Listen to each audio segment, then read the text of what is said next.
पिला माने अंडा सीधा कर बसिबे आमे आज पृथ्वी रा गति विषय पढिबा ता आगरु आमे गोटे कविता सुनिबा छोटिया कविता राति पर दिन हुए दिन पर राति राति पर दिन हुए दिन पर राति आसरिले पढिबा आवर्तन गति आसरिले पढिबा आवर्तन गति पिला माने हम जानिछु पृथ्वी रे गति अछि पृथ्वी रे कोन अछि गति अछि ए गति दुई प्रकार गोटे हला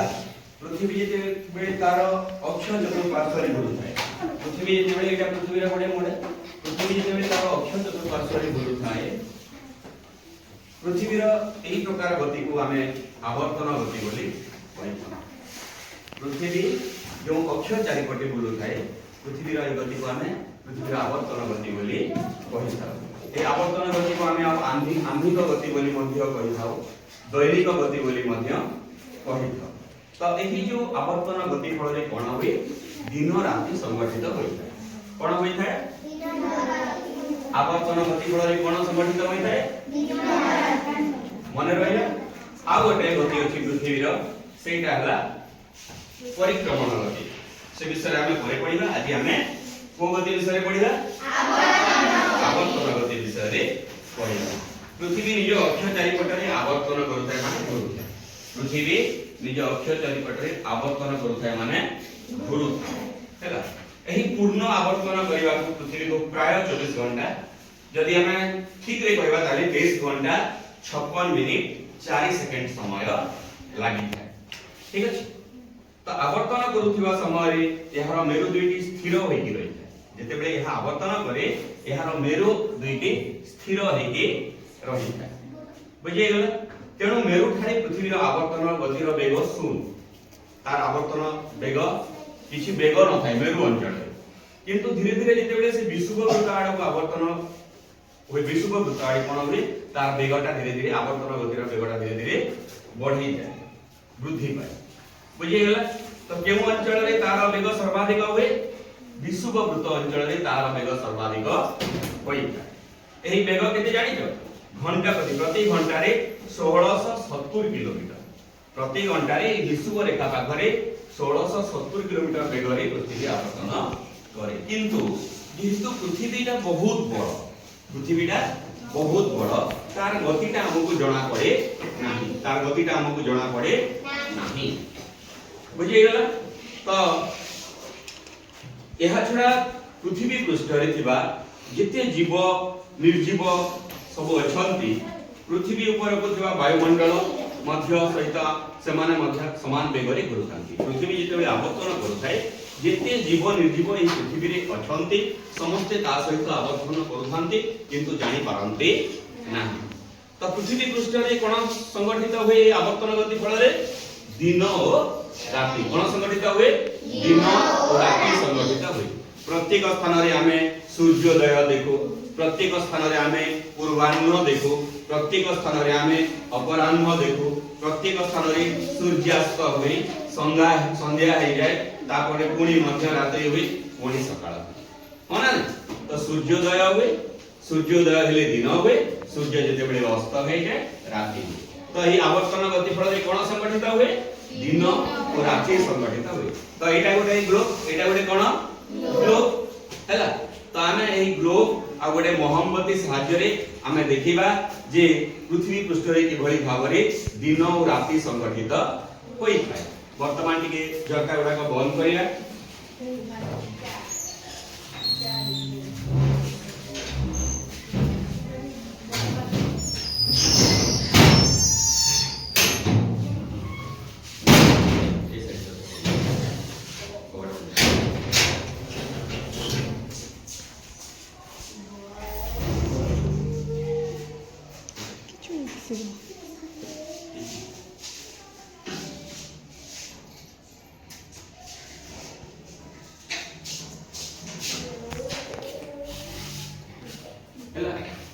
वर्तमान देखो पिला माने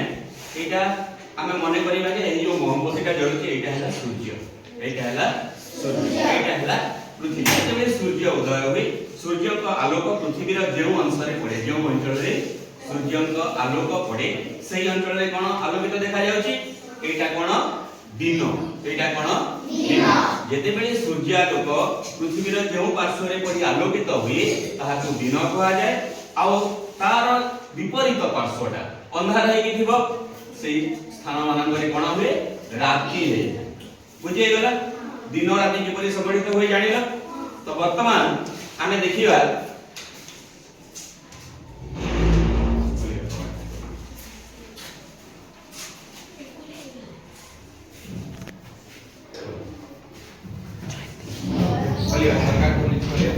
ठीक अछि। एटा देखो ଗୋଟେ चित्र, एटा कार चित्र सूर्य, एटा कार चित्र पृथ्वी। ठीक अछि। आकाश रे राति बेले कोन देखा जाय चंद्र और तारा देखा जाय। तो जेउ अंश देखो, जेउ अंश रे सूर्य रा आलोक पड़ी जे पृथ्वी रे सही अंचल रे कोन हेची दिन हेची। तार अपर पार्श्व रे अंधार हेकी अछि, सूर्य आलोक पड़ी पारु नाही, सेठी राति हेकी अछि। तो पृथ्वी रा आवर्तन गति फल रे कोन संगठित हुए दिन और राति संगठित हेई थाए। बुझिए गेला किछि प्रश्न पचारिबा। पृथ्वी निज अक्ष चारिपटे बुलिबा को केउ गति कहा जाय, हाथ टिकेबा। पृथ्वी निज अक्ष चारिपटे बुलिबा को केउ गति कहा जाय, वेरी गुड आवर्तन गति। आवर्तन गति फल रे कोन संगठित हुए, आवर्तन गति फल रे कोन संगठित हुए, वेरी गुड दिन और राति संगठित हेई थाए। जो अंचल रे पृथ्वी रे जो पार्श्व रे सूर्य आलोक पड़े सही अंचल आलोकित हुए ना अंगार हेकी रहे, आलोकित हुए ना अंगार हेकी रहे, आलोकित हेकी रहे। वेरी गुड बुझिए गेला। तो दिन राति किभरि संगठित हुए केउ गति द्वारा पृथ्वी रे दिन राति संगठित होई जानिलो। धन्यवाद। भल लागला सकाळ पिलाने आज आमे भूगोल पाठर सौर शक्ति एवं सौर फलक विषय रे जानिबा। तागरु कविता ने सुनिबा। आसरे पिले करिबा मे गुरुजन को भक्ति, आसरे पिले करिबा मे गुरुजन को भक्ति, आजिर पाठ पढ़िबा मे बहिर सौर शक्ति, आजिर पाठ पढ़िबा मे बहिर सौर शक्ति। तो तमे जानिचो जे सौर शक्ति, सौर माने कि सूर्य, सूर्य जे सकल शक्तिर आधार। सूर्य को ठारो आमे कोन पाओ, ताप पाओ, आलोक पाओ, हां ना। तो सूर्य को उत्ताप और आलोक जहा को आमे दिन बेला अनुभव करि पारो ताहा को कोन करा जाय सौर सेल रे बा सौर फलक रे ताकू धरी रखा जाए बा संग्रह करी रखा जाए एवं से फिरो विद्युत उत्पादन करा जाए। आ से विद्युत केउ काम रे लागे, से विद्युत शक्ति को आमे रास्ता को आलोककरण करिबा पई, ट्रैफिक सिग्नल देबा पई, सौर चूल्हा घरे रोषेई करिबा पई, सौर कुकर रे आमे विभिन्न खाद्य प्रस्तुत करिबा पई आदिकाली सौर शक्तिर व्यवहार करा जाउची। सेति पई सरकार एबे गोटे योजना करिसंती सौर घर योजना। आम घर मानक ऊपर सौर फलक लगा जाए, एई परी सौर फलक लगा जाए। सेही सौर फलक रु विद्युत शक्ति संग्रह करी आमे आम घरे जो विद्युत आवश्यक होची तार उपयोगिता आमे करि पारु। सेही सौर फलक रु सौर शक्ति पाई पारु। एटा गोटे सौर फलकर चित्र। तापर मु गोटे देखिबी देखौची तुमको। एटा गोटे सौर फलक, छोटिया सौर फलकर मॉडल। बुझियला एटा को सौर फलक बोली कुआ जाय। बुझियला। तो वर्तमान हमें जानिबा जे एही सौर फलक रु किपरि भाबरे विद्युत शक्ति सृष्टि करा जाय, किपरि भाबरे एही सौर फलक रु विद्युत तयारी हुए हमें से विषय रे जानिबा। तो पिला माने एटा गोटे हला सौर पैनल। एटा कोन गोटे सौर पैनल हला, सोलार प्लेट बोली कहा जाय, सौर फलक बोली कहा जाय। तो सौर पैनल रु एही सौर पैनल रु विद्युत उत्पादन होबा प्रक्रिया को कोन कहा जाय जानि जो कोन कहवा जाय फोटोवोल्टाइक इफेक्ट कोन कहवा जाय फोटोवोल्टाइक इफेक्ट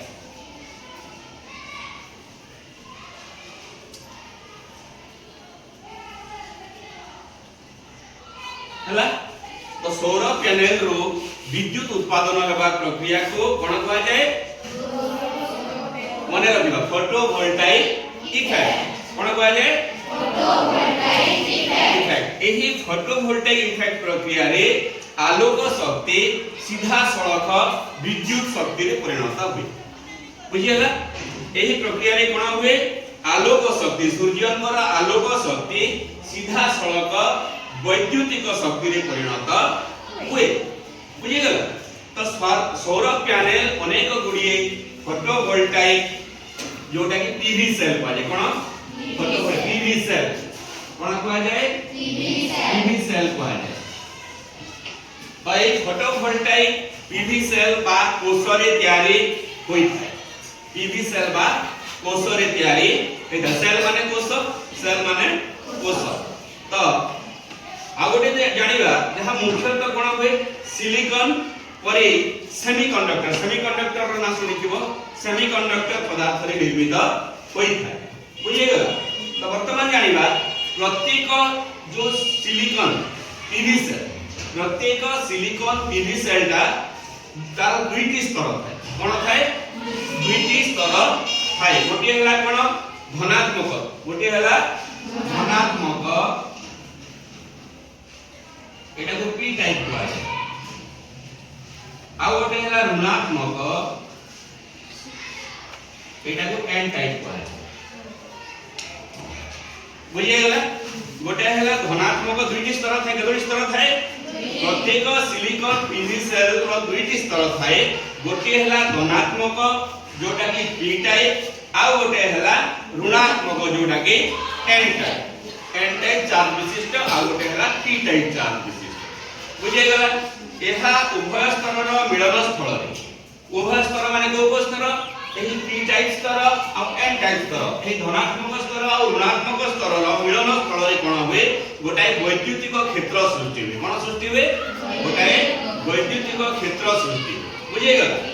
तो जेते बेले सेही वैद्युतिक क्षेत्रटा सृष्टि हे जाय एही आगरु तयारी होइतबा वैद्युतिक क्षेत्र एही मुक्त इलेक्ट्रॉन गुडी को से कोन करे एक निर्दिष्ट दिगरे एन टाइप स्तर आड़ा को ठेली दिए कोआड़ को ठेली दिए एन टाइप स्तर आड़ा को ठेली दे तो एही इलेक्ट्रॉन प्रवाह को सीधा सड़क विद्युत बा डायरेक्ट करंट कहै ताको कोन कहै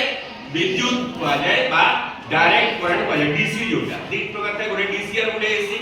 ओना तो सौर पैनल रो उत्पादित एही डीसी विद्युत सौर पैनल रो क्यों विद्युत फास्ट प्रथम उत्पादन हुए डीसी विद्युत डायरेक्ट करंट जोटा डायरेक्ट करंट तो डायरेक्ट करंट बा डीसी विद्युत ता प्रायतः हमें घरोई उपकरण रे व्यवहार हुए नाही हमें करू ना हमें डीसी करंट को घरोई उपकरण रे व्यवहार करि परिबा नाही ताको कोन करिबा को पड़िबो अल्टरनेटिव करंट रे प्रत्यावर्तन माने परिवर्तन करिबा को पड़िबो बुझिए गेला तो अल्टरनेटिव करंट बा एसी जोटा कहै एसी तार आवश्यक करि थाए बुझिएला प्रत्यावर्ती विद्युत कहै ता कोन कहै ओडिया रे प्रत्यावर्ती विद्युत बा अल्टरनेटिव करंट बोली कहै तेनु एक इन्वर्टर का नाम सुनिछ इन्वर्टर नामक यंत्र सब कोन करा जाय एही सौर पैनल सहित गोटे इन्वर्टर नामक यंत्र कोन करा जाय संयुक्त करिके रखा जाय बुझिए गेला तार काम कोन से इन्वर्टर काम कोन तार काम हेउची कोन डीसी विद्युत को जो डायरेक्ट करंट विद्युत को से कोन करिवो व्यवहार उपयोगी एसी करंट अल्टरनेटिव करंट रे प्रत्यावर्तन करिबा बा रूपांतर बुझिए गेला जेते बेले डीसी करंटटा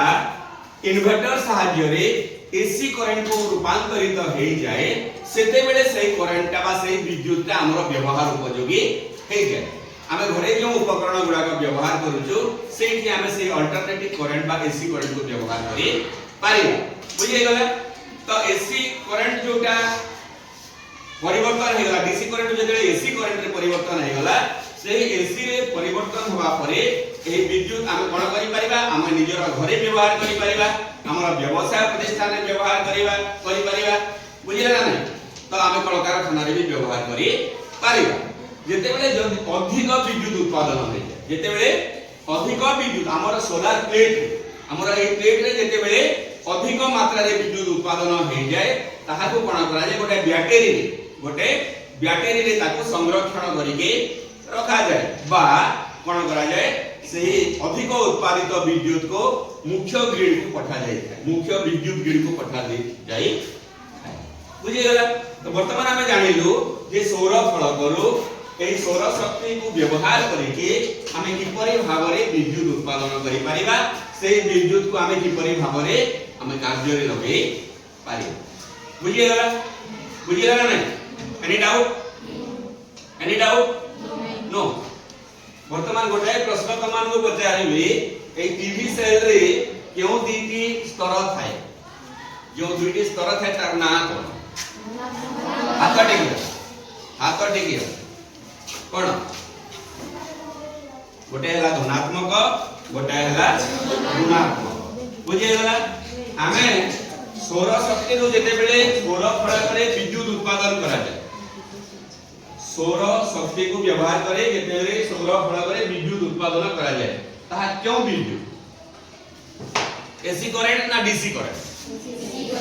हाथ उठेगा क्यों विद्युत डीसी करंट जेटा कोन डीसी करंट जे क्यों करंट कहा परिवर्तन होला पर हमें घरे व्यवहार करि पारिया एसी करंट कहले कोन अल्टरनेटिंग करंट बुझे गला तो हमें जानिलु जे सौर शक्ति को व्यवहार करी सौर फलक सहायता रे हमें किपरि भाबरे विद्युत उत्पादन करी पारिबा ताऊ किपरि हम कार्य रे लगे पारिबा बुझे गला धन्यवाद।